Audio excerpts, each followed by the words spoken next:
we have a long-standing history of supporting ARIMA.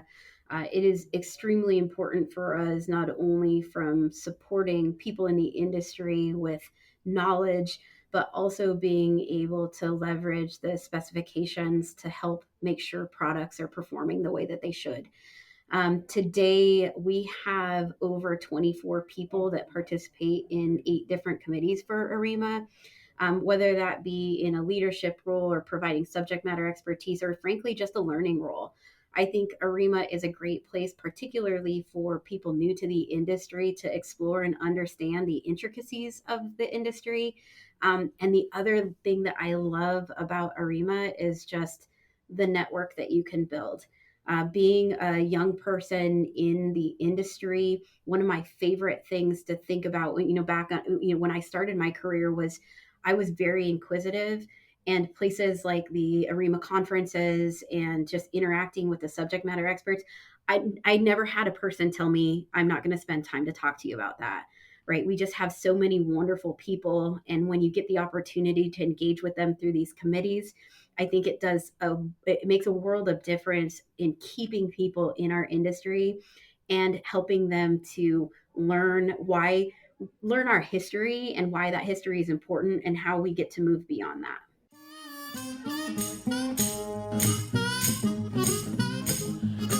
You may know the American Railway Engineering and Maintenance of Way Association, or ARIMA, as the, quote, keepers of the manuals. You may know them as the, quote, people behind the largest annual railroad conference in North America. Heck, you may not know about ARIMA at all. This podcast is designed, no pun intended, to change your view of who ARIMA is and how ARIMA has changed the trajectory of many railway careers over its 100-plus year history. Welcome to Platform Chats with your host, Walt Blesser, where he takes a moment to discuss the impacts ARIMA has had on the very people who are proud to be called members. Are you ready to roll with ARIMA?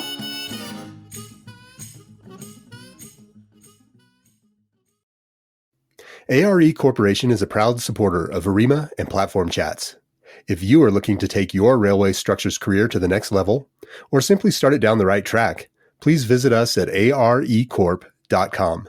Please see our brand new job postings on our careers page or on our LinkedIn page.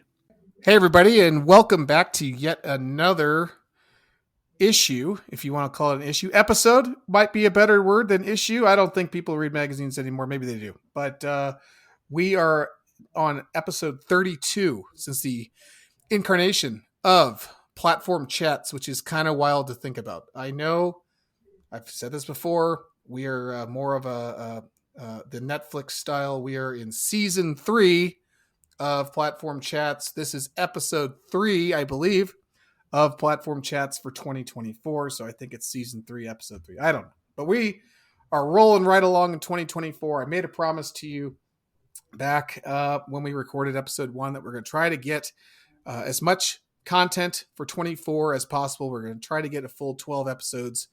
It's trying to stick to that 1 month cadence, if you will. And we are so far so good. It's getting a little hairy on this one since it is March 6th when we're recording this.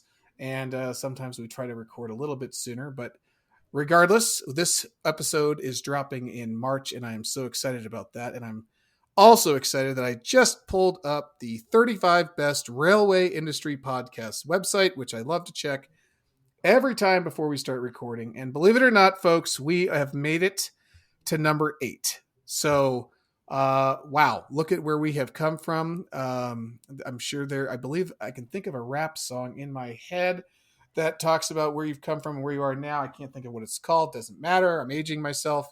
It is pretty cool that we are in the top 10 and now number 8 out of 35 based at least on this website, which is the only one I'm going to pay attention to since it's telling me what I want to hear.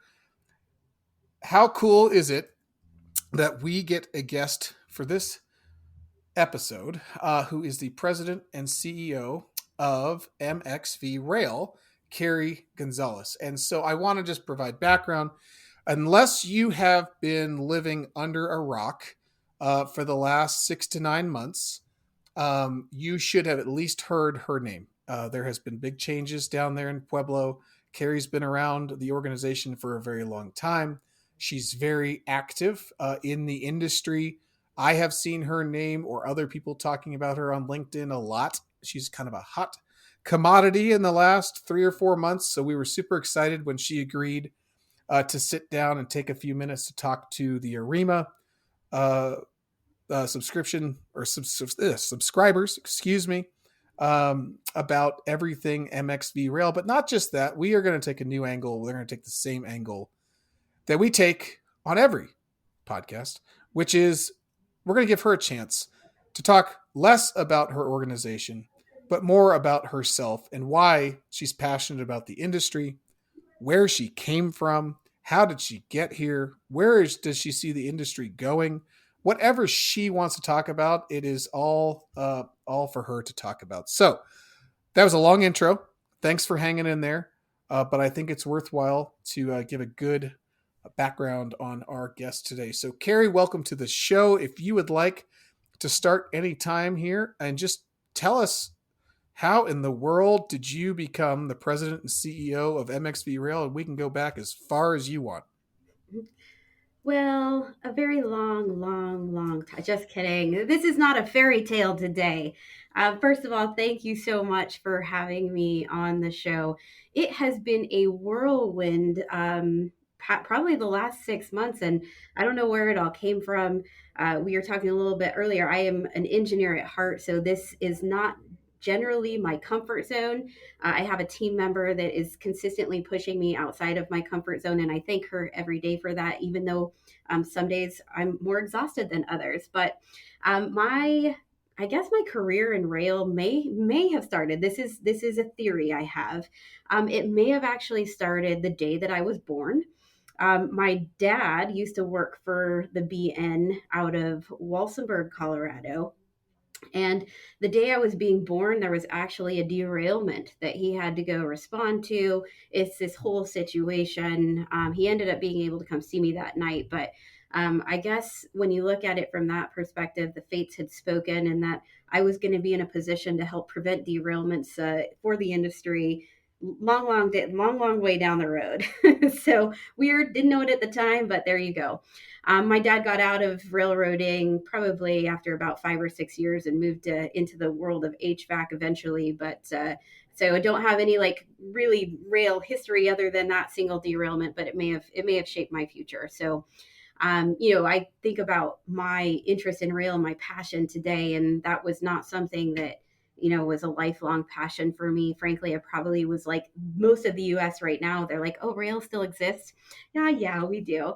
But I really did have a tendency to lean toward the world of science and engineering. And I didn't even really notice it probably until I was in high school. And I was in I think it was sophomore year, and I was taking a chemistry class. And one of my teachers said, hey, have you ever thought about going to school for engineering or science? And I was like, no, not really. My entire family, I have a lot of teachers, a lot of, my dad was in HVAC, so I didn't really have a whole lot of exposure to even engineering and science fields. That conversation actually coincided with a conversation or a school assignment where you had to do some career planning. And so I started to like look into engineering and things that were of interest to me. And I really did love chemistry. And so I started to explore the concept of chemical engineering. And after that assignment, I kind of like, that was my path. I was fortunate that, growing up, my family, we didn't have a lot of money, and I did play sports. And so most of the time, my time and effort was on being the best athlete I could be and being the best student I could be. As a result of that, I actually was able to get a scholarship to play softball at the Colorado School of Mines. Again, this, for my family, this is like, who is this chick and where did she come from? Right. But super supportive and really proud of me and really helped me to, again, right there, like at that point, get outside of my comfort zone. I am a family kid. I grew up with a lot of family around me, so it was kind of a big deal for me to go. I know it was only 2 hours. Like, so people are like, come on, get over it. I know it was a 2-hour trip home, but it was kind of a big deal for me to be able to go out and strike out on my own and explore this new unknown in my family. And so I was at School of Mines for a couple of years, going to school for chemical engineering. And one of my passions, and people that know me always laugh when I tell them this, I played softball in college, but my first love was basketball. And for anybody that hasn't met me in person, I am miniature. I am about 4'10", but I will tell you, like, basketball was my thing. And so I wanted to continue being able to give back to really a like foundational piece of my learning experience in basketball. And so my coach let me come home and coach little girls basketballs for like they do summer camps. And so I would come home every summer and coach. And so one summer after my sophomore year and coming home, I tell people I was done with engineering. I was done being away from home. I really just was not interested in doing it anymore. But my parents said, just come home, like let's back off the emotion a little bit. And went to this summer camp, and one of the dads was taking me up there, and he's like, well, I think I know a guy that does internships. Would you be interested? And, I didn't really have big plans for my summer. So I was like, sure. Just so happens that that internship ended up being with TTCI. I went out for that summer. It's probably about a month and a half, and did a lot of AutoCAD drawings for for different engineers and different pieces of equipment, but got exposure to the rail industry, the focus on safety, really TTCI as an organization, and just really being purpose driven. Fell in love with it. And I guess that's where the fairy tale would start that says, I found something that I was very interested and passionate about. I came home every summer. I went back to school, changed my degree to mechanical engineering because it really better aligned with the things that I learned that summer and that I liked. Finished out my schooling at School of Mines, came home every summer and interned with TTCI.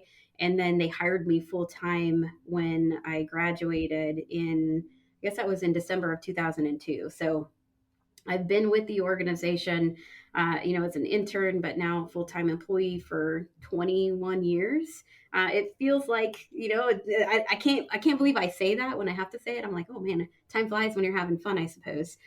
Most of the first part of my career was on the engineering side. So did a lot in wayside inspection systems, non-destructive evaluation, really enjoyed a lot of the modeling and simulation space to understand vehicle dynamics and how vehicles performed under different conditions. And then I got an opportunity to do something that TTCI had never done before. I was a guinea pig and going out to work for a Class 1 railroad for a year. TTCI still employed me, but they sent me off to learn more operational aspects of what railroads do, which was to me just a phenomenal opportunity. I spent a year with BNSF out in Fort Worth, learning all about the operations, learning what being a railroader means in that 24/7, just highly demanding aspects of railroading. Got to install some wayside inspection systems with my team. Overall, just really rounding me out as a rail professional. When I got back, I kind of moved around the organization, did some time in technical standards, so worked very closely with a lot of the ARIMA counterparts that we have on the standards and specifications development. Then I moved into operations, which was a new role for me in a new world. Frankly, working with our locomotive engineers and test controllers to make sure that work was being done in a way that was meaningful. Our instrumentation team that collects the data. And then I got a question, right? My boss said, hey, I know you started an MBA. Like, have you finished that? And I was like, oh, no, I have not finished that. I'd highly recommend that you do that. So I went back to school in I think 2015 timeframe, finished up my MBA in around 2017. And when I did that, I got moved over into the business office.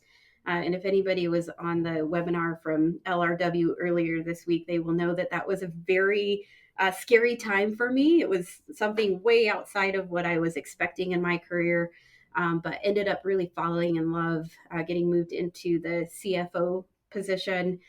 Spent about 3 years doing that, and I absolutely enjoyed the time. It was more internally focused, but learned a lot about people and the business. And I really do think that my what rounded background at TTCI really helped me to step into the CEO role when I was called upon in during a very interesting time for the organization. But I've been happy to be able to lead the team through a tough set of circumstances, but ultimately getting us to a stronger place as an organization. So, whew, that was a lot. Wow. I know you're going to have some questions. Oh man, you are TTCIOG. I did not know your story. Like I said, I think I've met you or seen you at some of the research reviews in the past, but I had no idea you've been there for as long as you have. I mean, I don't know where to start. The fact that your dad had to respond to a derailment on the day you're born was an interesting indicator. I also liked how you said you went to School of Mines on a softball scholarship, and you used the term "I struck out on my own," which I thought was an interesting analogy, given that you're going to go play softball. So it sounds like from a very young age you had interest in the industry. You followed that passion, and at the same time, you did change horses in the middle of the race when you were in school. And your first job out of school really was at TTCI doing, it sounds like, very, very much research, correct? Which is what they're known for. And you have organically worked your way to the position you're in now. That's very cool. When did you become, or when were you named for your current role? I was officially, it was toward the end of 2021. I stepped in as interim about mid 2021. So, Okay. Okay. So you've been in it for a couple of years? yeah, Feels all right? it does. Like I said, it was kind of an interesting time for me because it wasn't expected. There was a lot of things that were changing, obviously, for the organization as a whole. And I will say that I've always had a passion for leadership, to the point that I had one of my middle school coaches asking me if I wanted an application to be a coach. I don't know if that was snarky or not, but I really have always loved the leadership aspects. But I was really happy in that CFO role, and I still feel like I was learning in that. So that jump between CFO to CEO was a bit like the timing was a little bit unexpected, but I do feel like I've learned a lot. I've gained a lot of experience, and I have some amazing people around me that have really helped me grow into the role. And today, I would say I'm very much enjoying it. I'm still lots for me to learn, but it's just been a pretty phenomenal experience to get based on where I was at in my career, and just happy to see what we get to do in the future. Very cool. And I didn't even catch it. Do you reside in Pueblo or are you outside of Pueblo? I do. I live in Pueblo. I've lived. My parents moved from Walsenburg to Pueblo when I was 5, and minus the years I was in college and the 1 year in Fort Worth, I've existed in Pueblo my entire life. I am a Pueblo girl, and I love the community. And you'll see that I've been trying to get a bit more out into the community to encourage some of our younger kids to just have interest in rail. I was recently at a middle school about 2 weeks ago, and they're working on a project that's actually coming up with ideas on redevelopment projects for Puebloplex, which is where our new location is. That whole property is getting moved from ownership from the Army to Puebloplex, which is an economic development company. So we're trying to even get students engaged in that process because it's going to be theirs one day, right? This redevelopment effort is not going to happen overnight. So to get them thinking as seventh graders about the possibilities for reusing and repurposing the land is pretty phenomenal. We were there to kind of show them what's possible. I mean, if you look at what we've done as an organization over the last 2 years and what we've built, it's pretty phenomenal. And so we were there to kind of give them some ideas on what you could do, what things look like, what things cost.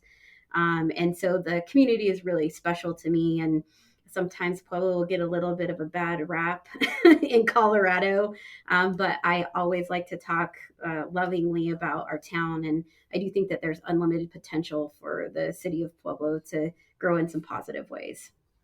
Well, I think there's other towns just south of you that probably are upset about the rap that they have. So I would be just fine with the one that Pueblo has. But uh, let me, I got so many questions that I think I just got tongue tied. But I can't think of somebody more qualified to talk about the next part of this discussion, just because you're from Pueblo. You've seen the development there. You've seen what's happened there. You understand, like, it's an interesting place. I have not spent a lot of time there. I did get to spend more time than I ever imagined there this fall when we had the incident, if you will, over I-25. And I didn't get a lot of sleep there, but I did get to towards the end of it, before I went home, I got to go meet a few folks at a bar, I think. And there are large how do I say this, jails nearby. There are power plants nearby.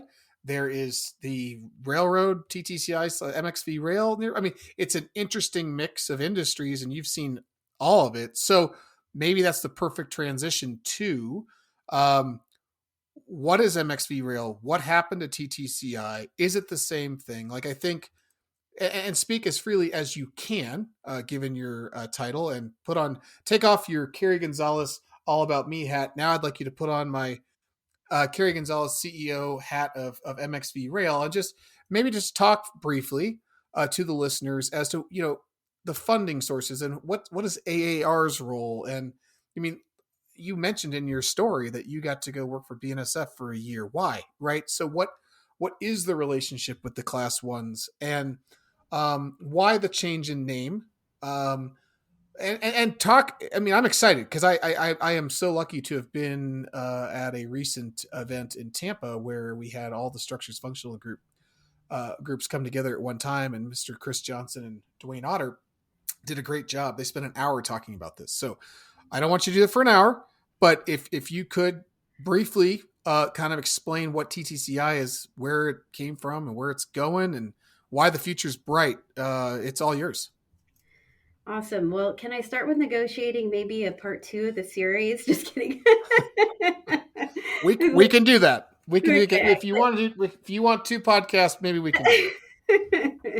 Well, this is a topic that is of great interest, and I honestly appreciate the opportunity to help clarify. I know that there's been a lot of confusion in the industry over this transition. So any opportunity that I get to talk about, the transition and MxV Rail as an organization, I do appreciate it. So I will try and give you the high level summary and with some of the important details. But if there's any other questions, I am available. Go to our website, get in contact with us, and I'm sure that we can answer questions for everybody.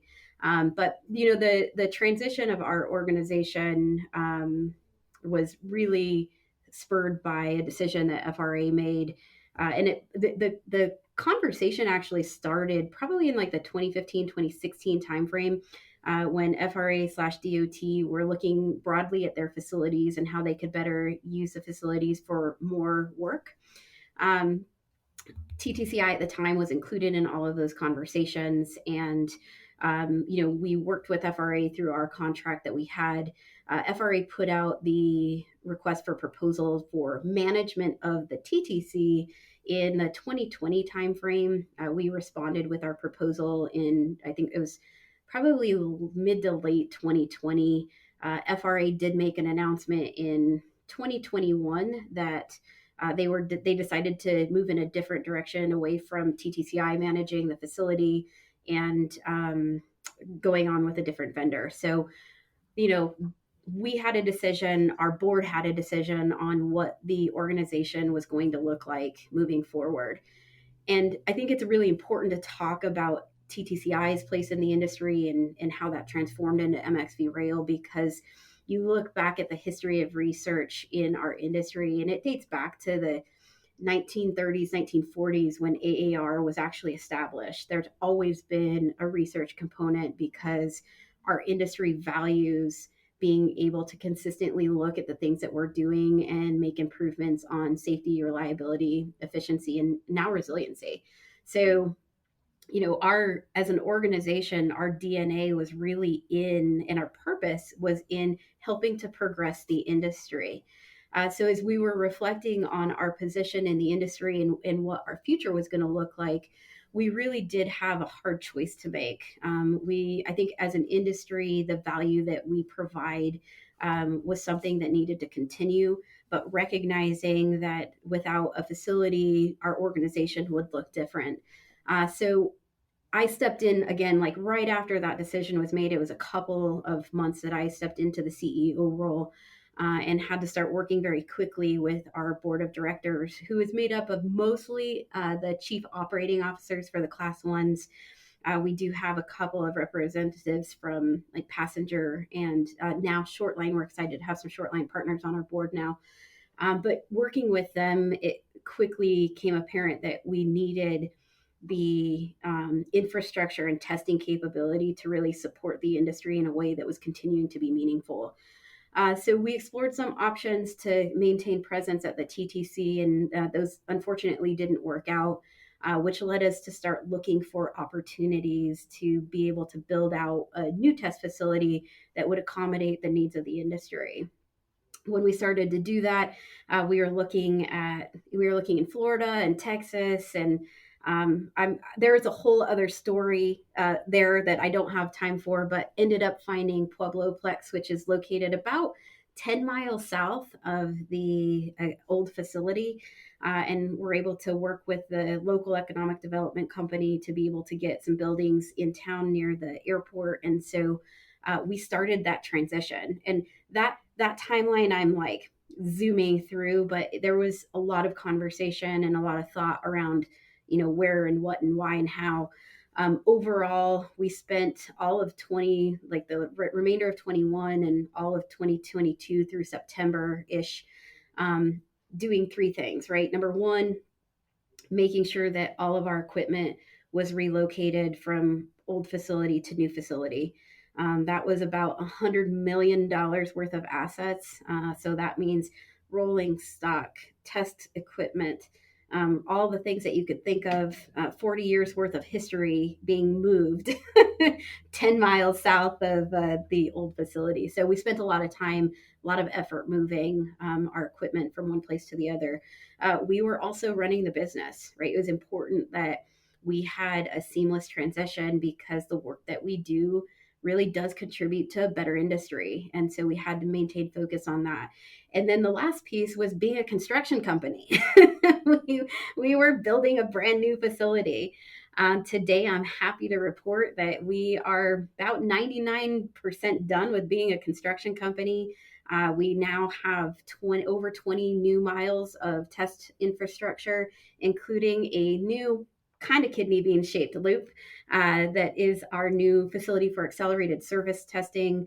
That operation actually started again after a year's worth of construction in November of last year. I think to date, I think we have like 40 MGT on the new loop, which is going to be exciting.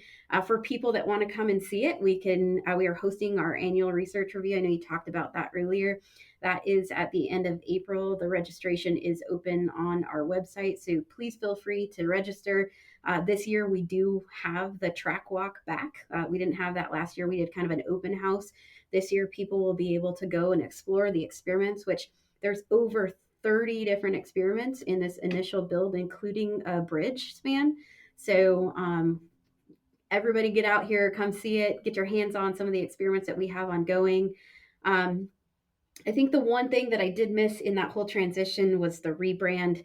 And if anybody knew Roy Allen, he was a phenomenal guy. He's like the guy that hired me or worked on with me on hiring. But I asked him when all this happened, I said, Roy, what were you thinking when you named the company TTCI after the facility TTC? And his response was like, well, we didn't ever expect anything like this to happen. So there you go. But it was very confusing. And so we made sure that part of this movement was transitioning and rebranding into same company, different name, MxV Rail. I always like to have fun because I am a nerd. Mass times velocity, haha, MxV equals momentum. And we really do think that that's what we've provided for the industry and will continue to provide to help us move forward as an industry in safety, reliability, efficiency, and resiliency. So, kind of to answer that, what's changed? Honestly, at this point, the location has changed. Through the transition, we kept, I would say, 95% of the brilliant people that are dedicated to making our industry stronger through research and testing. And a lot of the same capabilities that we had, we really did make sure that the capabilities that we did need, we carried forward for those that hadn't been used for years and years and years. We didn't want to invest our dollars in things that were going to be underutilized. So, from a capabilities perspective, we have test track infrastructure, we have our metallurgy lab and all of our big lab equipment. And to me, the most valuable asset that the industry has invested in is the people. Today, we still have over 250 dedicated professionals, whether that be in engineering or the operations side. So, oh man, see, I tell you, we could probably spend That's like three segments on this. we could. Yeah, I mean, I don't know. I mean, you've said so much. So let's start with some elementary questions. TTC stands for what? Transportation Technology Center, which And is the facility that is owned by the federal government, and had been operated by TTCI for 40 years. and the I stands for Inc. that's what I thought. They Okay. were real creative when they came up with the name. That's right. And your founding principles, your not to say mission and vision, but we can say mission and vision. Absolutely. You are at the service of who? The rail industry as a whole. So we are a subsidiary of the Association of American Railroads. And again, our board of directors is made up of the chief operating officers of the Class 1 railroads. And so, and just as a note too, we are a very purpose-driven organization. We are not judged by our overall profitability. We're really judged by the amount of research and testing and our general contribution to the industry. So our board members do not take any dividends and have never in their history. We really reinvest any profitability that we do have. We reinvest in the business in terms of growing our people, or bettering our infrastructure to make sure that we're managing and staying on the leading edge of capabilities necessary to help the industry move forward. Okay, so if you had an elevator speech and you had to keep it to under 60 seconds and you met somebody off the streets, Okay. I liked what you said there about how you're quote unquote graded as a leader, sure. But if my wife, who is not affiliated with the railroad industry, walked onto an elevator with you, and you said, "Hey, I'm Kari Gonzales, I'm the CEO of MxV Rail," and she says, "Oh, my husband works in the rail industry," you'd say, "Well, this is my piece of it." What would your answer be? I think MxV Rail is the world's premier advisory for the rail industry. And that means we are testing and doing research on behalf of the industry to make it stronger in the areas of safety, reliability, efficiency, and resiliency. Man, now, did you have that written down on a post-it note on your computer screen, or was that from the hip? No, that's from the hip, shooting from the hip. All right. That was really good. Okay, perfect. That's what I was trying to lead you towards. And so, follow up to that, funding. Who funds you guys? Who? Obviously, you had to make a move. There's capital involved in that. There's capital involved in building a new organization, or a facility. Right. Let's talk just briefly about that at a level that you're comfortable talking Certainly. about. Yeah. So our business is made up of a few major segments. First and foremost, we do receive funding from the AAR to execute their strategic research initiative program. That's about $13.3 million on an annual basis. And I'd like to state that number because I think it's important for listeners to understand the investment that the industry is making on improvements. And so then we also have a commercial aspect of our business that makes up about 15% of our revenues, where we're interacting with industry vendors, suppliers on products that they're wanting to understand performance or they're needing to be tested for against specifications. We really are the leading provider of independent third party assessments, right? I think that's a really important distinction about our organization. We do not provide product. So people feel very comfortable coming to our organization to get their products tested so that, and they don't think that we're going to be a competitor down the line. That independence was really important and a key decision making point as we made this transition. So I always like to emphasize that third party independence. We also do work on behalf of the industry, and I say on behalf of AAR, but in the auditing and compliance world, we have auditors that are going out to the shops doing QA audits, quality assurance audits. Sometimes I speak lingo and I'm like, oh, everybody knows that, but sometimes we don't. So quality assurance, we have the committee managers on the AAR side that are helping to progress any of the AAR standards and specifications, making sure they're up to date and aligned with the industry as it is and how it's going to exist in the future. So I would say that's kind of a high level overview of where our funding sources are from. Moving away from the TTC, we did have a significant amount of FRA research that was collaborative. Those were all done under individual, like an umbrella, individual project by project. So we never received any funding directly from a FRA for management of the facility. Since departing the TTC, we're still trying to figure out a good mechanism to be able to continue to collaborate with the FRA. We've done some important work with them in the past. PTC is a great example of that. So we're, looking into the future, we really want to figure out how we're going to continue that collaborative research because it was and will still be important moving into the future. Perfect. So that let me ask you this, because I know this made, if you've been involved in the industry at all, and you follow the industry trade magazines, et cetera, help me to understand the only name you didn't mention. Help me to understand the role of ENSCO. Is that something you can speak of? Yeah, I mean, ENSCO is the provider that FRA selected to manage the TTC. So they now have a contract with the FRA to operate the facility. That contract, similar to how the contract operated when we had it, there's no direct funding to ENSCO to manage and operate the facility. It's really done on a project by project basis. So they are working with FRA to really, what I would say was specified in the RFP was expanding the use of that facility to the broader surface transportation. That was one of the reasons I think we were not selected as the winning candidate for that, because our DNA really is in rail, right? We do some things outside of rail, but very infrequently. And so I think that ENSCO's charge is really figuring out how to better use that facility for the broader surface transportation that's aligned with the vision that was communicated through that RFP.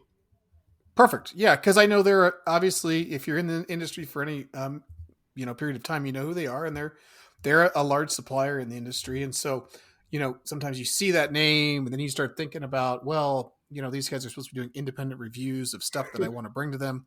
And it gets kind of right, like at surface value, which I don't know if you know this, but the average human grabs a small, out of context soundbite and they run with it. Can you believe that?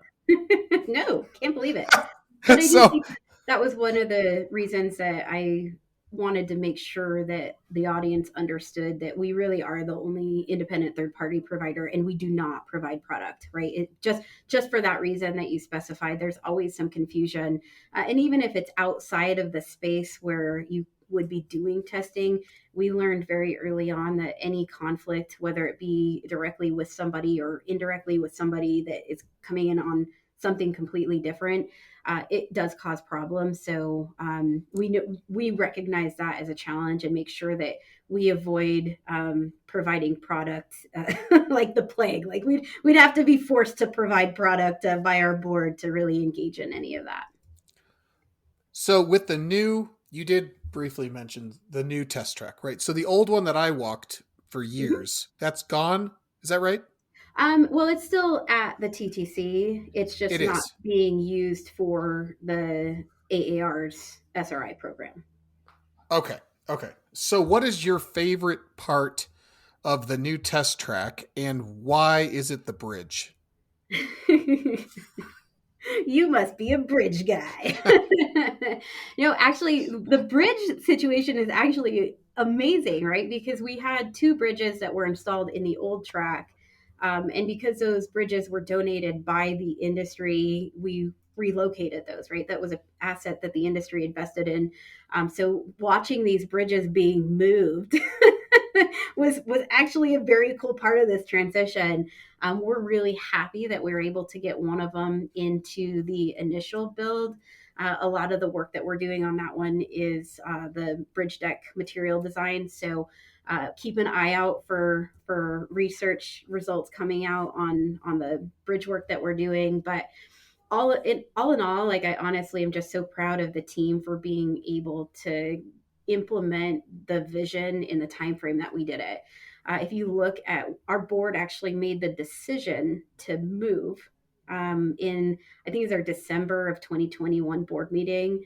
By November of 2022, we had our first piece of track infrastructure done in the high speed loop. It's a 6 mile loop that we use for performance and endurance and durability testing mostly. But since that time, we've been able to add the facility for accelerated service testing, or fast loop, and we're finishing up the curving performance and suspension resonance tracks. Those are used for the vehicle dynamics studies. So we put perturbations, misalignments in there. The curving performance has a range of curvatures so that we can test vehicles and vehicle response over those simulated defects and in those curves. So it's been a phenomenal effort. We've had some amazing people, not only internally. One of our project managers, Mary Clara Jones, just did an amazing job on something that she'd never done before, mind you, and just really executed it better than I think anybody expected. And then we had, people from the rail industry that were contributing, whether it be Evraz provide and A&K providing rail on very short order, RJ Corman, SDI, like those all that we had so many people that helped to make this a success. And I'm so grateful for all of the people working on our schedule and making sure that the industry had our organization to support them in their efforts to be innovative and bring new things and improve safety. Cool. Well, let me just, I realize we're running long on time, but I think if you're okay, I'd like to keep going here just a minute because Certainly. I would like to just shift gears into the final segment of the show where I just kind of want to bring this back together with ARIMA, right? So what, I guess if you, again, we're on that elevator now, it's going back down to the first floor. How do you see TTCI / MxV Rail, which is what it is today, their relationship with ARIMA, and why do you feel that is important? That's a great question. We have a long-standing history of supporting ARIMA. It is extremely important for us, not only from supporting people in the industry with knowledge, but also being able to leverage the specifications to help make sure products are performing the way that they should. Today, we have over 24 people that participate in 8 different committees for ARIMA. Whether that be in a leadership role or providing subject matter expertise, or frankly, just a learning role. I think ARIMA is a great place, particularly for people new to the industry, to explore and understand the intricacies of the industry. And the other thing that I love about ARIMA is just the network that you can build. Being a young person in the industry, one of my favorite things to think about, back on, when I started my career was I was very inquisitive, and places like the ARIMA conferences and just interacting with the subject matter experts, I never had a person tell me, I'm not going to spend time to talk to you about that. Right. We just have so many wonderful people. And when you get the opportunity to engage with them through these committees, I think it makes a world of difference in keeping people in our industry and helping them to learn our history and why that history is important and how we get to move beyond that. Awesome. That's an awesome response. Yeah, it's the fact that you at MxV Rail have so many folks embedded, not embedded, but they are. They're embedded in all the technical committees for ARIMA. I know Dwayne Otter for many years, famously known as Roger Boris's brother, even though there's no relationship. They do look almost identical. They do. And Mr. Chris Johnson used to work for Union Pacific, and he's very well respected in the bridge world. And, so for both of them to come and speak, people listen, right? They want to know what's going on. They want to hear about the research. They love, I think they like to hear about it because, look, let's be honest, it's a pretty static world we live in on the bridge world, at least, as far as that's not a play on statics. I'm sorry, but there's oh, it was, and I'm laughing over here. I'm a nerd, so I appreciate it. Okay, well, at least someone appreciates that humor. But it's not an overly dynamic world where all of a sudden we're going to come up with ideas that just explode. But at the end of the day, it's a safety thing, and we want, anytime we do want to make any kind of changes to the way we've done business for the last 150 years, it's cool for us in the industry to be able to be connected to your people and Right. have the ability to go in and test things and see if that was a good idea long before it goes into revenue service. And I'm using bridges purely because that's my experience, but that goes for everything touching revenue service for the mainline roads. So that's cool. I like that answer a lot. I really do. And I appreciate the commentary around networking and just, it is a great place for young people to get their feet wet, so to speak, in the industry. So, all right, well, let's close this thing out. Just, I know you got a big event coming up. And so obviously you guys have got to be super stoked to show this thing off because it's been under works for a long time now. And I mean, I remember going to some of the research reviews at the Pueblo Convention Center. I don't know what you're doing now, but why don't you pimp your upcoming April 26th research review? 23rd to 25th, and I would be happy to take the opportunity to talk about it. So these research reviews, this is actually the 29th year. I am happy to say that we were able to relocate it back to Pueblo after Pueblo did some updates to the convention center. So now we have space. It'll be overall, it's listed as 3 days. That first day, the 23rd, is actually for early career railroaders. So we spend a day with people that probably have less than 5 years in the industry, getting them caught up on all things rail and the important things, the important ways rail contributes to our economy and the things that MxV Rail is helping to support that. The 24th is the traditional technical sessions with our experts talking about a series of projects. Usually we talk about 12 to 14 different projects on that day. Followed by the 25th, where we're actually getting you out. Yay, we're reintroducing the track walk, which I know people love to do. So make sure you bring your hard hat and boots, comfortable steel toe boots, because you'll be able to walk the entirety of the loop and see what experiments we have. Like I said, there's over 31. We also will have a handful of suppliers that are going to be new, bringing innovative, we're calling them emerging technology type companies that are going to be there. We will have some students showing off some posters for the work that we do with universities. So really it's a all-encompassing event in its 29th year, and we're very excited to have people come and visit. You can register, use our mxvrail.com website. There's a conferences tab. You'll find 29th annual research review there, and like I said, it's going to be a great event, and we're happy to have the track walk back so that people can get their hands on the experiments and talk to our subject matter experts about those experiments and the performance. Awesome. And as a person that also has lived in Colorado for quite some time and has attended this track walk, I advise you to not forget your jacket. It will be chilly in the morning. It will warm up.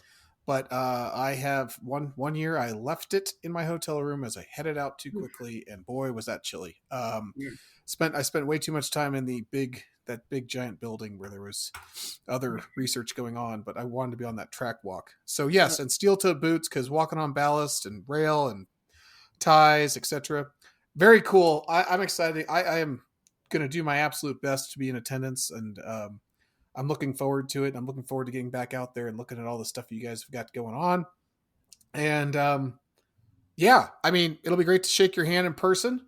I think I just really enjoy your energy that you're bringing to this whole thing. I think a lot of people probably feel similarly.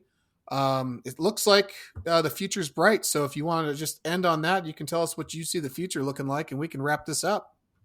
Absolutely. So, the future is bright because we have some amazing people in our organization dedicated to making sure that we're successful and at the end, and the industry is successful. So, like I said, we are a organization that loves to be challenged, and we thrive on it. So if you're having any challenges in your organization, we have a wide range of experts that can support you in that. And we're happy and continue to be grateful for all the support from the industry to help us get in a position to, keep moving our industry forward, keep that momentum.